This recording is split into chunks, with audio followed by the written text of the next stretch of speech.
有冇朋友差唔多行晒香港嘅山，想去深圳行下呢？或者想話用啲 app 嚟設計下自己自由行嘅路線？我用呢個 app 咧就好順利咁去咗深圳行山同埋自由行。咁行山我就去咗唔同山，七娘山、田心山、梅沙尖同埋銀湖山郊野公園嘅。自由行咧就去咗湖南深州、湖南張家界、桂林陽朔同埋雲南嘅。香港遠足路線 app 相當好用，但係可惜淨係可以喺香港裏邊用。同一間公司出嘅劃路線可以喺香港境外用，但係功能有啲陽春。而家介紹呢個國內嘅兩部老 app， 我平時咧就要嚟喺國內行山或者自由行旅行嗰時用嘅。咁大家可以睇下佢嘅簡介。我的意見，我自己覺得咧呢個 app 咧就適合我哋翻國內行山或者自由行安排用嘅。咁因為佢咧就可以預先下載咗離線地圖啦。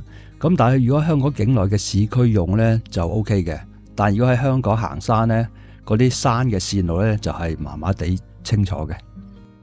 國內行山同埋市區嘅路線相當準確嘅，好方便記錄你嘅軌跡啦，行過邊度啦，或者喺途中影相啦、影片啦。咁你喺途中影相影片咧，就可以陷入咗你嗰條路徑嗰度嘅。但係可惜就係只係可以用你國內嘅手機 number 去註冊賬戶嘅。免費試用版咧就成日有廣告啦。如果你用谷歌地圖喺內地用咧，嗰啲位置唔準嘅，有漂移嘅。咁令我擔心佢地圖嘅更新速度啦。佢淨係可以顯示簡體中文，佢好多功能咧，所以學習時間有啲長嘅。因為今次條片都有啲長嘅，咁建議大家用章節嚟揾想睇嘅片段嚟睇。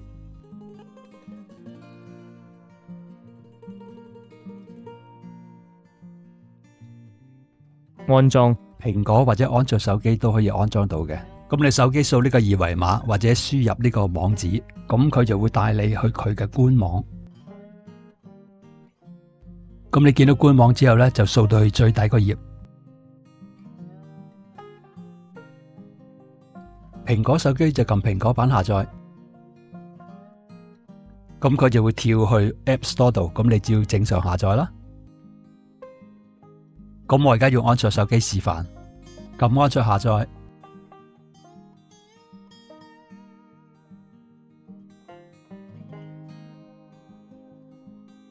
因為每部安卓手機嘅安裝方法都唔同，所以咧你跟住指示或者用你平時安裝嘅方法。好，完成，咁你撳打開啊，撳同意並繼續。如果你係試玩嘅話咧，你可以撳跳過。如果唔係咧，我就建議咧大家用大陸嘅手機 number 嚟登入。咁將來你換手機啊，或者手機壞咗啊，你可以咧攞得翻所有裏邊嘅資料嘅。咁繼續，撳驗證碼登錄。輸入你個大陸手機號碼，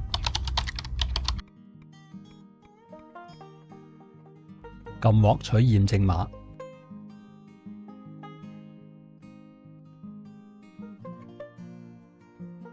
好快你個手機就會收到個驗證碼。如果你手機設定咗有指模或者人面識別，你可以用，或者用密碼輸入。佢問你有咩興趣，你可以選擇或者跳過都得。揀不再提醒，撳下一步，撳下一步，撳下一步，撳下一步，撳完成。你見到呢個畫面之後，你安裝成功啦。你要設置好多嘢俾個 app 嘅，同埋俾權限佢嘅，例如開 GPS 啊、電池優化啊。因為每部機嘅設置方法都唔同，所以咧你要根據翻你個手機去做設置啦。會員你可以免費試用或者做付費會員嘅，但係我覺得免費使用已經好夠用噶啦。最平嗰個會費就係10蚊人民幣一個月。界面，我哋撳一撳中間下邊呢個地圖，咁我哋會見到經緯度啦、誤差啦、海拔啦、收到幾多粒衛星。左上角嘅箭嘴咧就翻轉頭啦。咁右上角就係搜索，咁你可以搜索任何地點嘅。咁你可以試一試啦。譬如我想撳去揾呢個石門站。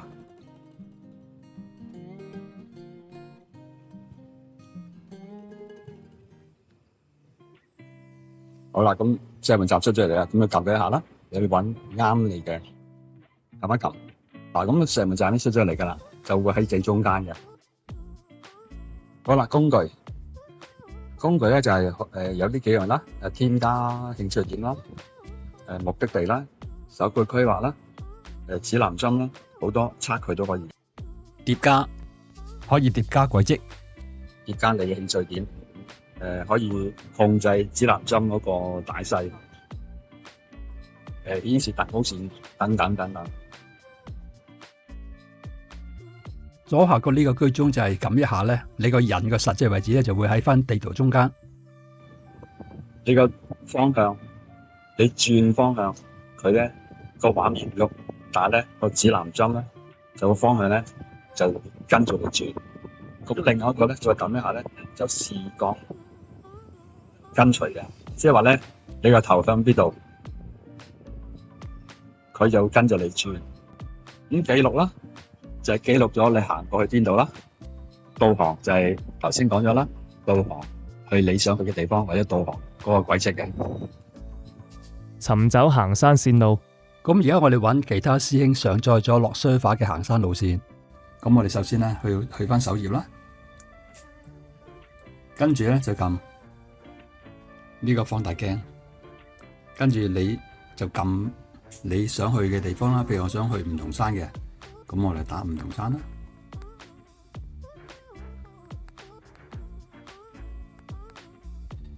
OK， 咁跟住撳搜索，咁等一陣咧，佢搜索會出咗嚟噶啦，所有梧桐山嘅路線。咁跟住咧撳更多軌跡，咁所有梧桐山嘅軌跡咧都會出晒嚟噶啦。咁你可以考慮下嗰個路線個長度啦，同埋個時間啦。嗱，好似有一個係呢度品學啦，譬如揾到一個叫做登雲徑碧桐道嘅，咁12.61公里，咁比較合理啲啦，大概4個鐘頭。咁你諗諗自己嘅體力啊，或者交通時間啊，咁你就撳啦，撳將呢個公圖像撳一下。好啦，咁佢嗰個圖嗰個出咗嚟噶啦，咁我哋咧將佢放大縮細啊，或者褪左褪右去睇下佢嘅起點。咁你睇下方唔方便啦，就唔就你啦。譬如起點咧就喺呢個蓮塘站嘅 ，OK 啦。咁睇下行個路線大概啱唔啱你嘅要求啦。咁你可以再放大啲嘅，咁再睇睇啦。其實佢呢條路線就都係經典嘅，咁我都行過，咁係所有主要嘅景點都經過噶啦。咁一路揾啦，一路睇啦。啊，嗱呢個山頂啦，嗰嚿大石啦，咁一路落去，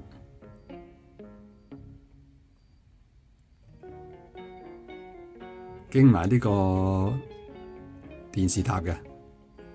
咁佢終點咧就喺呢度啦，咁亦都有個地鐵站嘅海山嘅，咁你覺得呢個 OK 嘅話，咁就可以繼續再睇落去啦。咁撳一撳呢啲標註點，呢位師兄行呢條路線影低嘅相。嗱，咁佢又開始碧雲嗰個第一個地鐵站，咁一路去到邊度有啲咩景色嘅，咁你可以參考下。電視台落到去蝴蝶谷，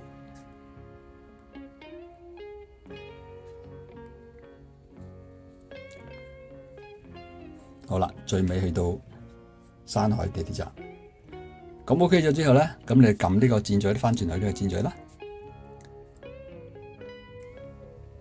好啦，咁我哋而家撳一下下載軌跡，確定。咁佢而家下載咗噶啦，成功咗啦，下載軌跡。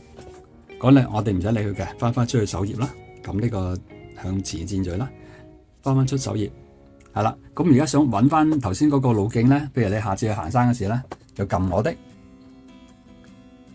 跟住軌跡，他人軌跡。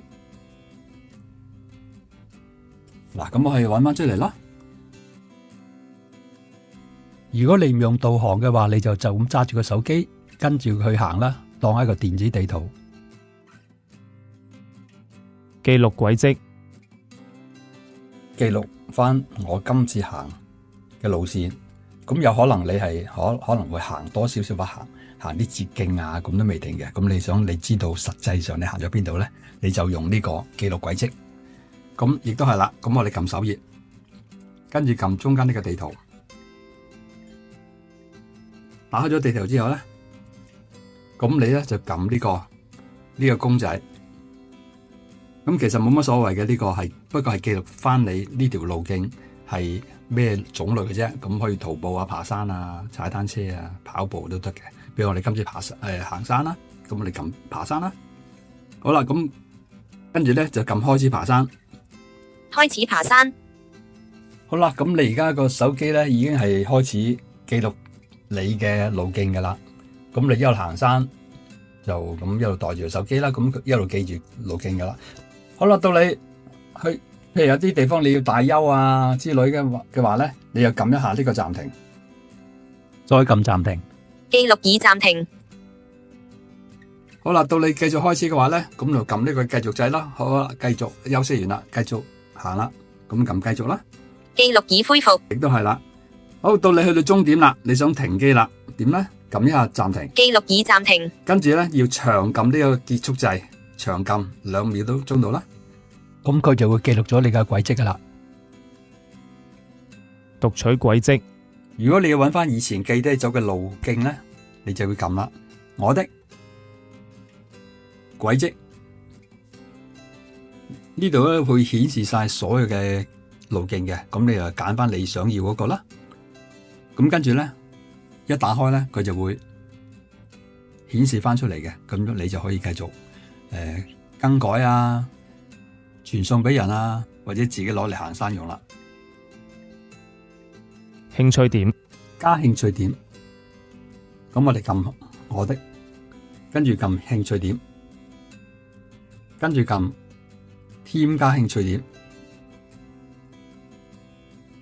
咁你可以自己上下左右去控制個實際位置嘅。譬如我想加大金鐘，咁而家褪到大金鐘呢度啦，咁跟住撳設為興趣點，咁呢度咧你就打落去啦，大金鐘啦。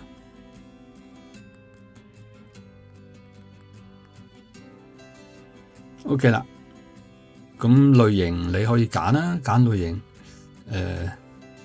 譬如集合點啦，或者大金鐘集合啦，咁集合點啦。咁描述你可以唔寫嘢嘅，咁你填咗之後咧就可以撳保存噶啦。好，咁而家我哋見到啦，大金鐘已經擺咗落去個地圖度噶啦。咁你翻出去啦，你攞下地圖出去睇啦。嗱，咁我哋地圖嗰度咧已經加咗大金鐘呢個集合點嘅啦。咁你可以加其他嘅集合點啊，或者興趣點啊，或者其他嗰啲譬如公廁啊、飲水機啊嘅資料落去嘅，你將來可以攞嚟用翻啦。你都可以叫個 app 幫你揾興趣點嘅，咁亦都係啦。我的興趣點，添加興趣點，跟住撳呢個放大鏡，咁呢個入啦。譬如我想揾大會堂嘅，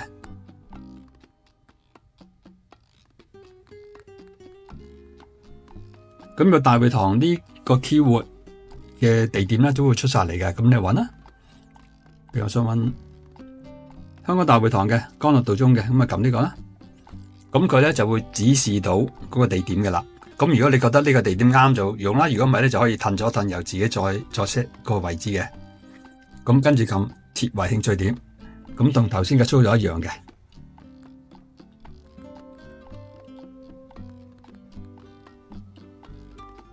OK， 咁撳保存。嗱 OK 啦，大會堂已經擺咗喺你嘅地圖度噶啦。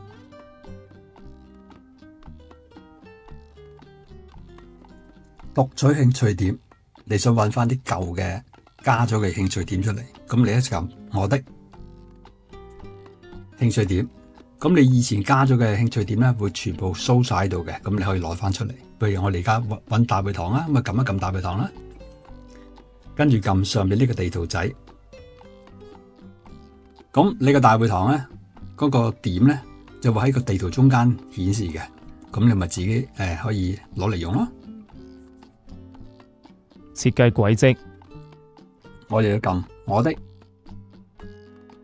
地圖，跟住要撳工具，再撳手繪規劃。咁我咧就揀規劃，咁你可以揀步行、踩單車或者開車嘅。咁我哋揀而家步行啦當。咁我哋咧譬如由羅湖口岸行去嘉陵拿廣場，再行去東門路街，咁我哋點做咧？褪喐喐放大縮細，自己揀到去羅湖口岸附近啦。咁添加第一個點，跟住我哋揾嘉陵拿廣場。嘉陵拿廣場出邊有個麥當勞嘅係啦。咁譬如我嚟呢度啦，咁就再撳添加第二點。好啦，跟住咧再揾東門老街嘅，譬如太陽百貨啊，咁我哋添加第三點。好啦，嗱上邊呢度咧已經寫咗2.23千米嘅，即係話我哋第一點至到第三點咧個距離咧2.23公里嘅。咁我哋睇睇啱唔啱啦，啱唔啱心水啦？如果啱心水嘅話咧，就可以撳完成嘅。呢條路線 OK 啦，咁我哋撳完成啦，咁撳保存，跟住再撳多一次保存 OK 噶啦。咁我哋翻出去個主界面啦，我的軌跡，咁而家多咗一個手繪規劃嘅，今日畫嘅，咁我哋撳咗出嚟。軌跡導航，咁而家示範導航去我哋設定嘅軌跡，撳導航掣，指定軌跡，咁我哋揾啦，就係呢個嘅，咁跟住撳確定，開始記錄。好啦，咁我哋一路行啦，行翻去我哋嘅起點啦。我哋跟住條綠色線直行就可以去到終點噶啦。咁我哋會睇到下邊咧有步行咗幾耐啦，配速幾多啦，同埋行咗幾遠嘅。咁我哋跟住個軌跡一路行啦。咁上面斜嗰條綠色線虛線咧，就係話俾我哋聽，我哋嘅目標大概喺邊個方位。或者我哋而家試下偏離航線，佢會點樣做法？嗱，我而家偏離航線啦。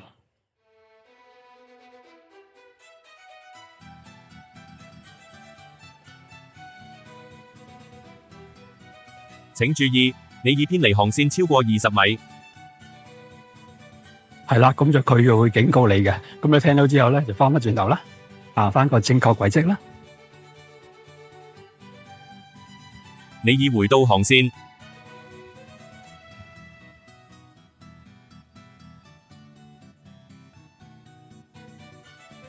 如果你想喺途中影低啲相，咁你就撳下邊綠色呢個掣，再撳白色呢個掣，跟住撳保存。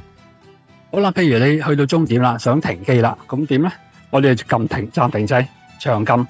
記錄已暫停，跟住撳結束，長撳。記錄結束，用時3分鐘8秒，里程188好啦，米。咁個已經記錄咗噶啦。我哋可以揾翻之前行咗嘅路線嘅，我哋撳軌跡。嗱，咁我哋咧就多咗條新嘅軌跡嘅，就0.18公里嘅，即係頭先我哋由開起點去到而家我而家個位置度嘅，咁可以撳出去睇睇啦。咁我哋頭先係影咗一張相嘅。咁張相咧就係喺呢度啦。咁如果你想睇嗰張相咧，你就撳一撳呢個相嘅圖頭像啦。咁你記錄咗嘅相就係可以撳出嚟睇翻嘅。咁你咪將來行呢個路線或者行山嘅路線，就可以攞翻啲相出嚟影翻啲路線啦，或者可以分享俾其他朋友同事嘅。而家舉例點到點導航嘅，咁我哋打開地圖啦，撳下邊呢個地圖掣啦。咁而家睇翻自己喺邊度咧，就撳一撳呢個居中。咁你而家嘅位置咧就喺個地圖中間噶啦。咁我擺翻正地圖先啦。譬如我而家想去麗豪酒店嘅，咁我咧就撳入度，跟住撳地圖轉點。咁跟住咧就轉個地圖啦，轉到麗豪酒店呢度，或者你可以用搜索嘅。譬如我去麗豪酒店個門口嗰度啦。譬如我想嚟呢度嘅，咁揾到個點之後咧，咁咧就設為目的地，規劃新的導航路線。咁佢咧就會自動根據個地圖咧設計一個最近嘅步行路線。咁呢條車綠色虛線咧就係話俾我聽個目的地個方位。咁而家我哋行啦，咁開始導航，撳你已運動7。咁我哋下邊熒光幕下邊度咧就會睇到我哋由開始導航到而家用咗幾多時間，行咗幾多公里，同埋個平均配速幾多嘅。咁我哋而家一路行過去啦。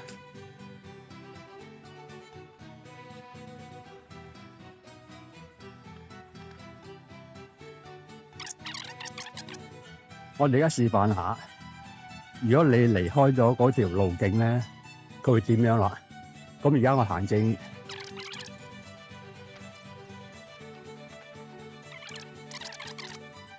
請注意，你已偏離航線超過20米。咁我哋聽到咧就行翻轉頭啦。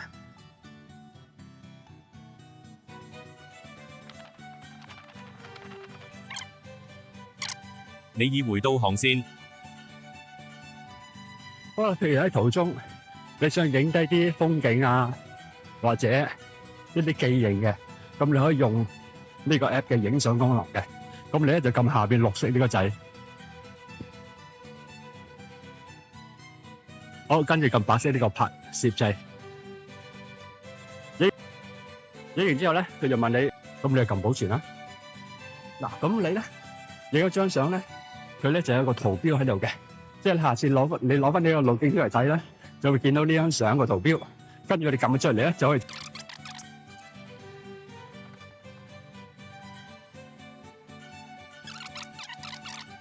好啦，或者我喺途中亦見到另外一個景物需要留念嘅，或者係將嚟做記錄嘅，咁你又係撳翻綠色呢個掣啦，咁啊攞景啦。OK，咁啊。撳白色呢個拍攝掣啦 ，OK， 撳保存。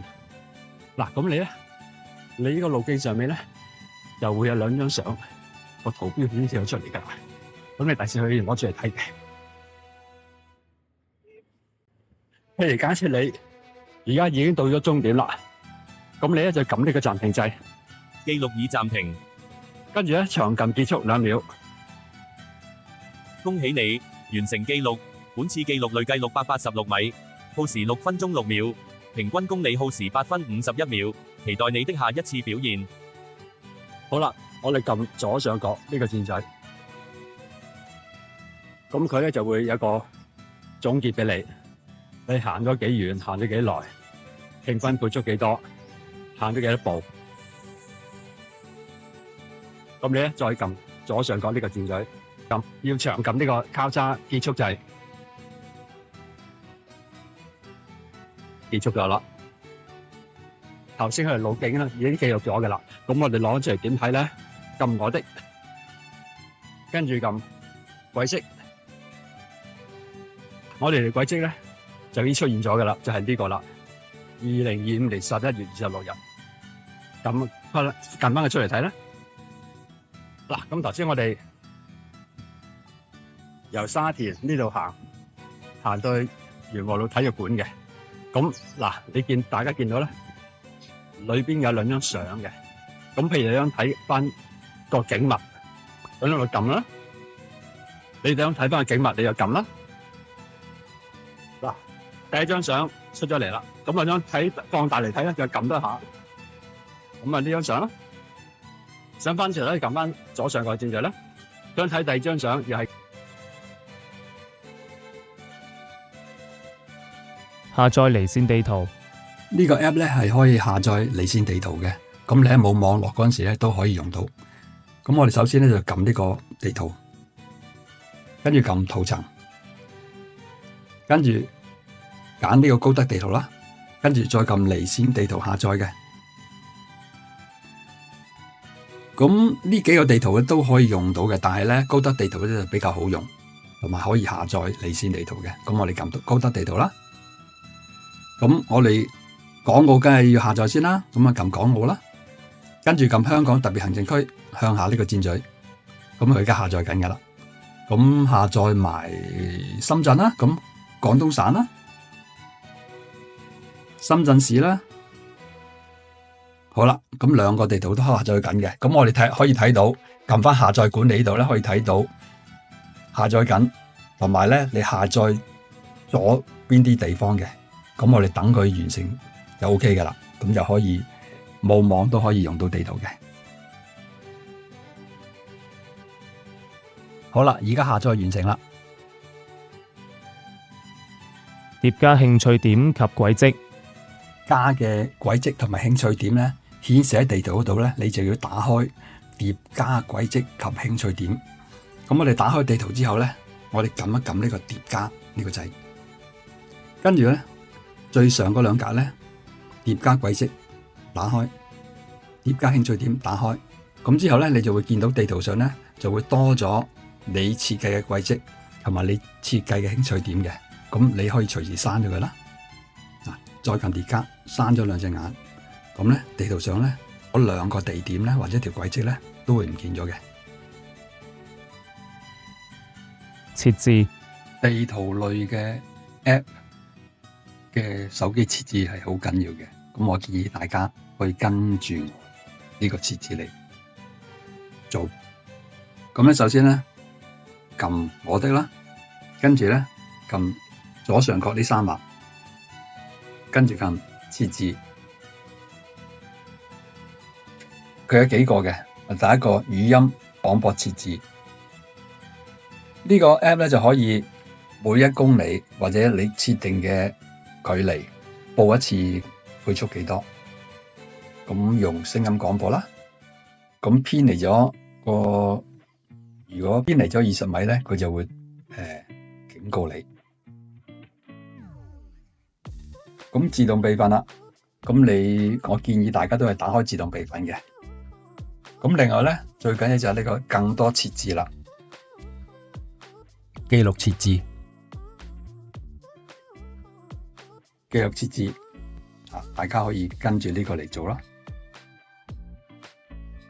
記錄權限設置，因為每部手機設置咧都做法唔同嘅，咁大家可以參考翻你自己手機嗰個設置方法，主要都係打開 GPS 啦，呢個慳電啦，你熄咗屏幕嗰陣時，個手機會唔會繼續行你個 app 咧？咁都需要設定嘅。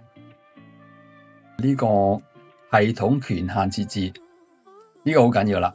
咁你每一個都去設置啦。咁位置即係打開 GPS 啦。麥克風權限可以唔理佢嘅。相機譬如你需要用呢個手機 app 影相咧，就要設置啦。通訊率我哋建議就唔好開啦。咁文件媒體存儲權限咧都要打開嘅，因為佢要攞你手機嘅相啊、路線啊、興趣點嚟做嘢。咁其他嘅設置大家自己考慮啦。咁如果有需要就打開佢。或者你個 app 問你嗰陣時咧，你可以再決定，因為每一次咧，如果你未設置好咧，佢會再問你嘅。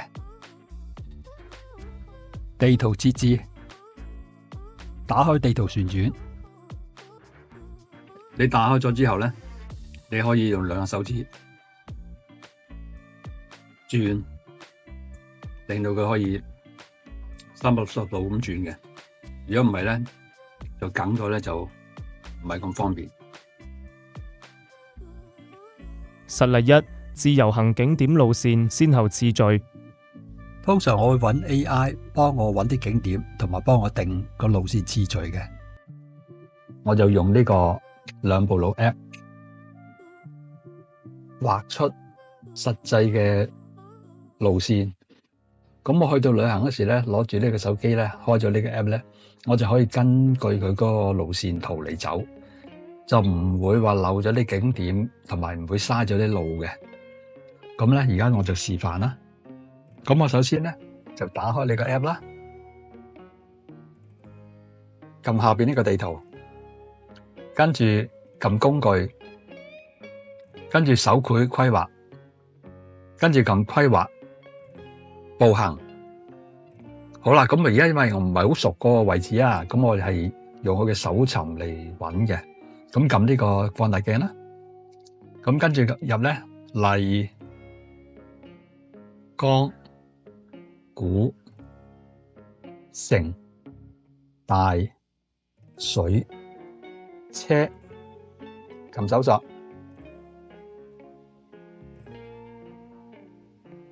好啦，咁出咗麗江古城大水車嘅，咁我撳一下啦。好啦，咁佢幫我定咗位㗎啦，而家個大水車啦。咁我而家添加呢個係第一個位置，添加。好啦，第二個位置咧就係大石橋嘅，咁我亦都係唔熟嘅地方啦，咁亦都係用搜索啦。麗江古城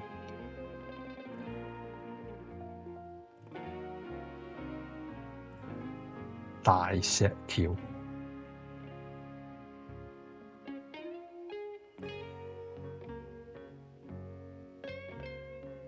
大石橋。好啦，呢個第二個點啦，咁我又亦都係撳添加啦。咁如此類推，你入晒嗰6個地點。OK 啦，咁我完成啦，咁我睇一睇個線路咯喎，都 OK 喎，冇乜重複喎。好啦，咁我哋呢條路線咧，全長咧就3.52公里嘅，咁應該都合理啊。應該如果慢慢行嘅話咧，3-4個鐘頭應該行晒噶啦。咁我撳咧完成啦，保存。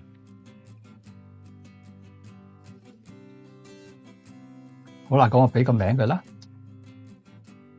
麗江古城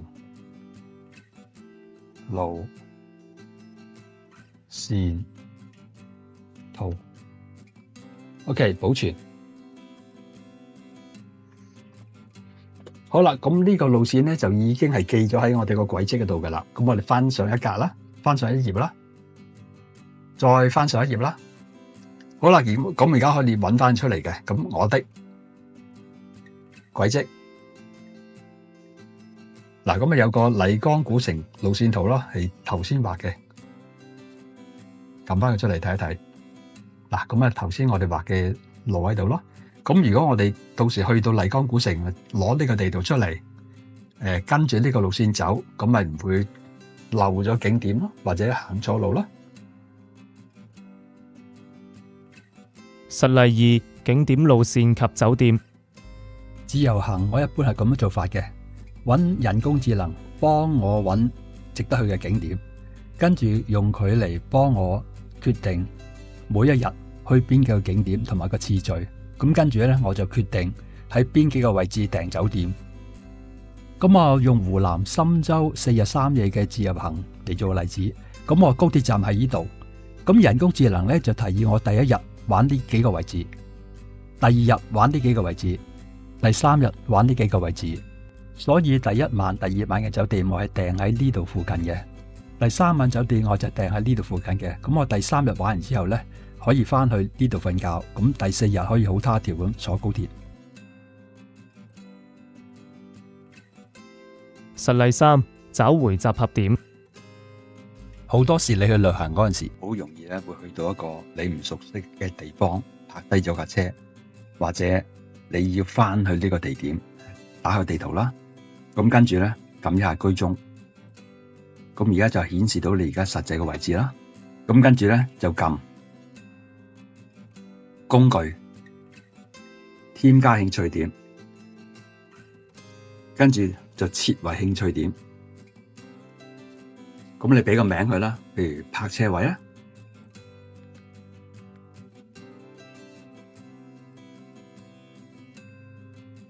跟住撳保存。咁咧，你而家呢個位置咧，佢就記低咗噶啦。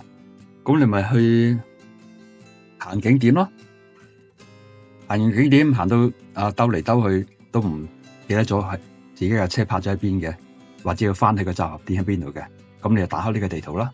咁譬如你而家行開咗啦，咁你咪睇翻你而家相對嘅位置喺邊度，咁你咪可以揾翻嗰個泊車嘅位置或者個集合點咯。總結，大家可以睇下人工智能對佢嘅評價。